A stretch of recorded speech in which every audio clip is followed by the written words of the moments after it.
बिस्मिल्लाहिर्रहमानिर्रहीम। अल्लाहुम्मा सल्लि अला मुहम्मद व अला आलि मुहम्मद। अस्सलामु अलैकुम वरहमतुल्लाहि वबरकातुहू। आज हम कितनी फ़िक्रों में डूबे हुए हैं। दुनिया की दौड़, ख्वाहिशात की दौड़, बेचैनी, उलझन, वो ख़यालात जो हमें अंधेरों में धकेलते जा रहे हैं।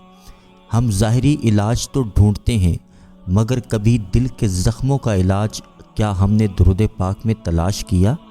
क्या कभी इस नूर पर गौर किया जो नबी करीम सल्लल्लाहु अलैहि वसल्लम के ज़िक्र से फूटता है? दुरूद पाक एक ऐसा अमल जो ज़मीन से उठता है और आसमानों तक रोशनी फैला देता है।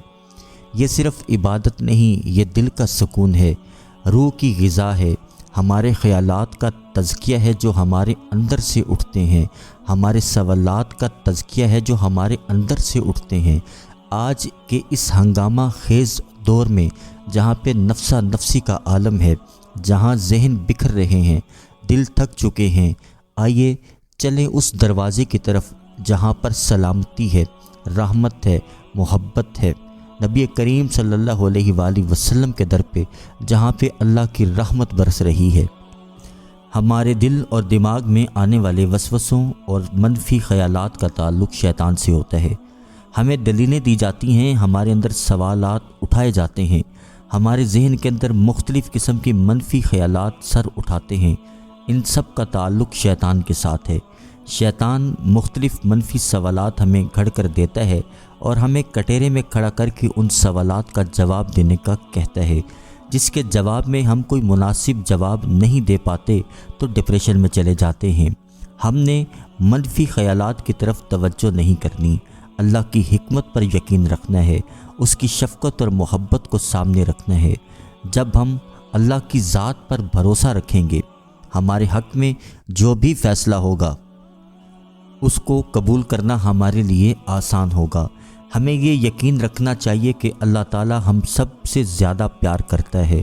अल्लाह करीम अपने बंदे से 70 माओं से ज़्यादा प्यार करता है, इसलिए वो हमारे लिए वो तकदीर कभी नहीं लिखेगा जिसमें हमारा घाटा हो, जिसमें हमारे लिए पछतावा हो। नफ्स का ताल्लुक़ लज्जत के साथ है। दुनिया के अंदर जितनी भी लज्जतें हैं, उनको एंजॉय करने के लिए, उनमें घुसने के लिए हम पर नफ्स मेहनत करता है। सब्ज़ बाग दिखाकर हमें गुनाहों की ज़िंदगी की तरफ धकेलता है। नफ्स इबादत करने, मुजाहिदा करने, ज़िक्र करने से दूर भागता है। हमें दरूद पाक नहीं पढ़ने देता, हमें ज़िक्र व अस्कार नहीं करने देता, गफलत में लेके जाता है। बाज़ुकात हमें ख़ुद को बड़ा दिखाने के लिए मेहनत करवाता है, ओहदा हासिल करने के लिए मेहनतें करवाता है, ताकत हासिल करने के लिए मेहनत करवाता है। हम अपनी शान और शौकत बढ़ाने के लिए क्या कुछ नहीं करते, जिनका एक अक्स से ज़्यादा कोई असर नहीं है। बाज़ुकात हम ख़ुद को तकब्बर के खौल में, तकब्बर के गुमान में इतना बंद और मसरूफ़ कर लेते हैं कि हम तक हदायत की खुशबू और रोशनी नहीं पहुंच पाती।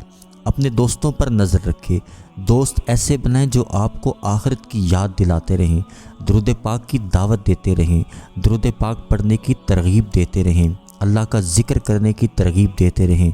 मुखलिस वही होगा जो अल्लाह और उसके रसूल के साथ मुखलिस होगा। जो रब के साथ मुखलिस नहीं, वो हमारे साथ मुखलिस कैसे हो सकता है? इसलिए अपने दोस्त सोच समझ कर बनाएं। दोस्त हमारी ज़िंदगियों पर बहुत असर अंदाज होते हैं। इंसान दोस्त की बात को गौर से सुनता है और आसानी से समझता है। हमेशा उन महाफिल में रहें जिसमें अल्लाह का ज़िक्र होता हो, दुरूद पाक पढ़ा जाता हो। दुरूद पाक पढ़ने वाले, पढ़वाने वालों में रहें। दुरूद पाक का ज़िक्र, अस्कार, दुरूद पाक की तबलीग करने वालों के साथ अपनी दोस्ती लगाएं। इंशाअल्लाह दुनिया भी बेहतर होगी, आखिरत भी बेहतर होगी। नफ्स और शैतान का काम सिर्फ़ हमारे अंदर ख़यालात, मनफी सोचें पैदा करना है कि तुमने इतना अरसा दुरूद पाक पढ़ा, क्या हासिल हुआ? तुम्हारे मसाइल तो वहीं के वहीं हैं। अजीबो गरीब सवालात हमारे अंदर पैदा करता है। इसका नतीजा फिर क्या निकलता है? खुदा न खास्ता हम ज़िक्र से दूर होने लगते हैं, दुआ मांगना छोड़ देते हैं। हमें ये नहीं करना। हमने नफ्स और शैतान के ख़िलाफ़ जंग लड़नी है। दुरूद पाक का ज़िक्र इस्तकामत से जारी रखना है। अपने ज़िक्र व अस्कार, नमाज की पाबंदी जारी रखनी है। इंशाअल्लाह دنیا میں بھی کامیابی اور آخرت میں بھی کامیابی اللہ کریم عطا فرمائے گا۔ جب بھی دل بے قرار ہو، جب بھی حالات بھٹکنے لگیں، خیالات بھٹکنے لگیں، جب بھی دنیا تنگ محسوس ہو، اپنی زبان کو درود پاک سے تر کر لو، کیونکہ جو دل درود پاک پڑھتا ہے وہ دل گم نہیں ہو سکتا، وہ دل بھٹک نہیں سکتا، وہ دل بہک نہیں سکتا۔ جو زبان درود پاک سے مہکتی ہے اس پر اللہ کے فرشتے بھی درود بھیجتے ہیں۔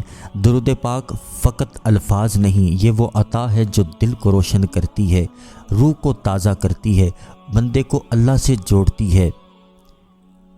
آج سے اس لمحے سے اپنے دل کو، اپنے خیال کو، اپنے وجود کو درود پاک کی روشنی میں نہلا دیں۔ اللہ کریم آپ سے، ہم سب سے راضی ہو۔ اللہ کریم آپ کو، مجھے، ہم سب کو درود پاک بادب پڑھنے والا، پڑھوانے والا بنا دے۔ انشاءاللہ اس ویڈیو کو شیئر کیجیے گا۔